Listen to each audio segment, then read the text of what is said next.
علی صاحب بہت شکریہ سر آپ کے وقت کے لیے.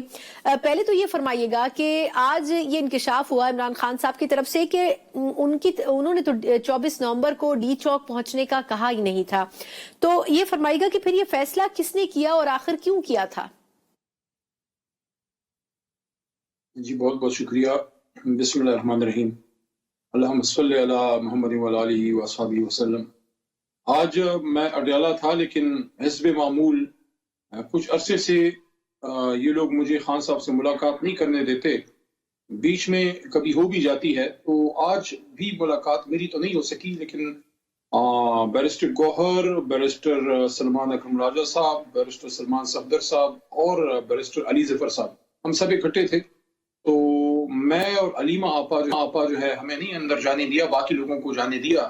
تو اندر سے پھر وہ یہ بات باہر آئی. ویسے مجھے تو پہلے سے ہی پتا ہے، پولیٹیکل کمیٹی کو بھی محترم بیرسٹر گوہر صاحب نے 26 تاریخ کو بریف کر دیا تھا کہ خان صاحب نے سمجھانے کی اجازت دی تھی، اور اڈیالہ جو ہے اپنا جو ڈی چوک ہے وہ خاص ایک فوکل پوائنٹ نہیں تھا، اسلام آباد تھا.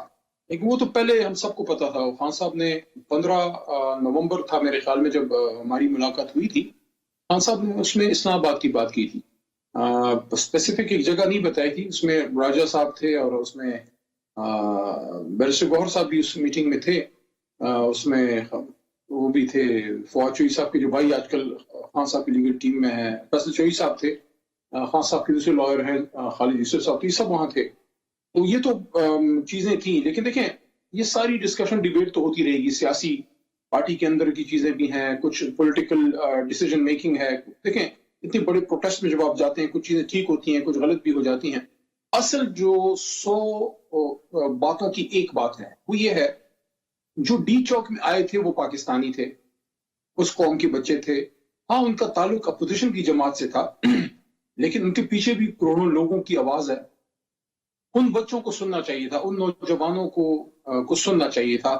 تو یہ فرمائے گا علی صاحب کہ پھر آج آپ اڈیالہ میں ملے بھی خان صاحب سے غالباً، تو کیا یہ پتہ چل سکا ہے یا عمران خان صاحب نے یہ بات کہی ہے کہ جن لوگوں نے ان کے فیصلے کے خلاف عمل کیا اور ڈی چوک تک لے کے گئے کارکنوں کو اور ان کی جانیں بھی خطرے میں ڈالی، تو ان کے خلاف کیا کوئی کسی قسم کی کارروائی کی جائے گی؟ دیکھیں میری آج تو نہیں ملاقات ہو سکی. بیرسٹر گوہر صاحب نے پھر آ کے میڈیا کو بریف کیا ہے. اب دیکھیں ڈی چوک کیا ہے؟ ڈی چوک پاکستان کا حصہ نہیں. ڈی چوک کوئی ڈیفنس انسٹالیشن تو نہیں ہے. ڈی چوک تو ایک ایسی جگہ ہے جہاں اساتذہ بھی آتے ہیں، جہاں نرسز بھی آتے ہیں، جہاں سول سوسائٹی بھی آتی ہے، جہاں مذہبی جماعتیں بھی آتی ہیں، جہاں سیاسی جماعتیں بھی آتی ہیں.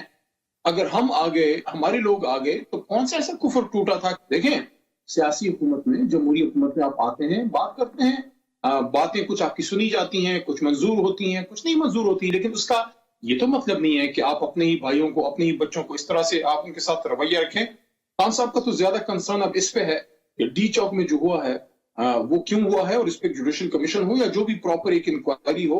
الٹیمیٹلی تو the buck will stop at the top post، اور وہ تو وزیر اعظم کی پوسٹ ہے اور انٹیریئر منسٹر ہیں. آپ کے نیچے کیوں ہوا یہ سارا؟ دیکھیں لوگ کہتے ہیں، کوئی کہتا ہے 100 ہیں، کوئی کہتا ہے 200 ہیں. میں ان چیزوں میں نہیں پڑتا، میں اسپیکولیشنز پہ باتیں کبھی نہیں کرتا.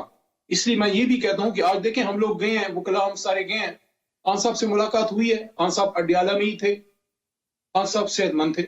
تو یہ جو کچھ 2-3 دنوں سے سنتی، دیکھیں ہمیں فیکٹس پہ بات کرنی چاہیے. میں دوستوں کو سب کو کہوں گا، جس چیز کے آپ کے پاس انفارمیشن کنکریٹ نہ ہو اس پہ بات کبھی نہ کیجیے.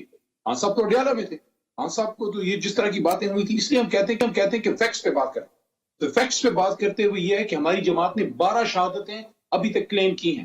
کوئی اور رپورٹس آتی ہیں تو وہ پھر اس میں ایڈ ہو جائیں گی. 12 کی رپورٹ ہمارے انفارمیشن منسٹر جناب شیخ وقاص اکرم صاحب نے، اور ان کے ساتھ محترم اپوزیشن لیڈر جناب عمر ایوب صاحب نے پشاور سے پراپر پریس کانفرنس میں یہ ڈیٹیل جو ہے وہ ساری دی ہے.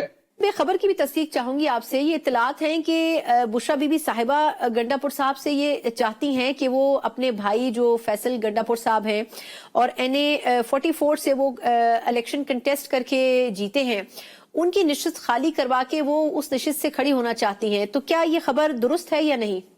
نہیں، میرے پاس کوئی انفارمیشن اس خبر کی نہیں ہے.